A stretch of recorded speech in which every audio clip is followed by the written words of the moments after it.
Lightsaber to the original? Find out when we review Star Wars Knights of the Old Republic 2. There are dark places in the galaxy where few tread. To be united by hatred is a fragile alliance at best. Man, Sith parties are such downers. In what must be one of the quickest turnarounds for an RPG sequel in history, Star Wars Knights of the Old Republic 2, The Sith Lords, hits the Xbox for a little ancient Star Wars saber swinging. Set 4,000 years before the movies and 5 years after the first KOTOR, your character in KOTOR 2 is an exiled Jedi who somehow ended up adrift in the Ebon Hawk and awakens in an abandoned mining installation. I am Kreia, and I am your rescuer, as you are mine. Soon you hook up with a few allies, venturing into the mine shafts without any clothing. You're either really brave or really crazy, or both. Turns out you're being hunted by some really nasty characters who seem to believe you are the last of the Jedi. Sorta weird since you meet another Jedi about 5 minutes into the game, but the Sith are known for being menacing, not geniuses.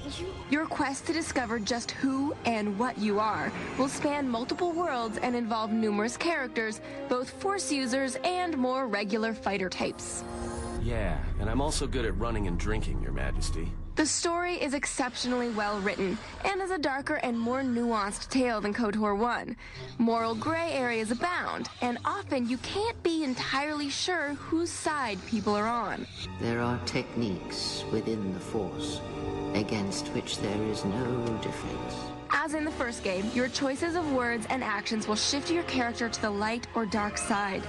This time, your alignment can actually affect your allies, so enough wanton slaughter can actually make normally good characters into evil bastards. Corruption is fun. Combat is pseudo-real-time. Everything plays out all action-packed, but the attacks and parries are all the result of number crunching behind the scenes. If you've played the first game, you'll be right at home in KOTOR 2. You two are supposed to be Jedi? You two are the worst Jedi I've ever met. There are a few disturbances in the Force, however. It takes a long time for your character to really hit the Jedi trail. Hell, it takes 20 minutes just to find clothes. The whole half-naked Jedi thing was wearing a little thin. You won't be laying your hands on a lightsaber for about 10 hours. Hope you like whacking droids with swords, folks. On the other end of the epic, the last 30 minutes are one of the biggest letdowns in gaming history.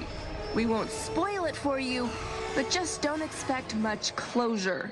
It does not matter where we go. If what we seek is here, we shall come upon it in due time. Yeah, if you want to stay on the ship and meditate some more, don't let us stop you. One of the coolest parts of KOTOR 2 is the ability to gain a prestige class. You can become a Jedi Watchman, Sith Marauder, a full-fledged Jedi Master, or several other types of saber-slicing, force-blasting badass. On the plus side, you become incredibly powerful. On the negative side, you become incredibly powerful. The whole game is a little too easy.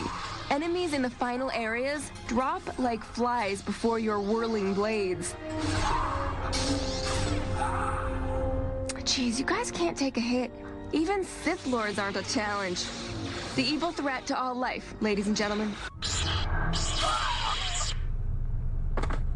At least she got her saber lit before I effortlessly dispatched her.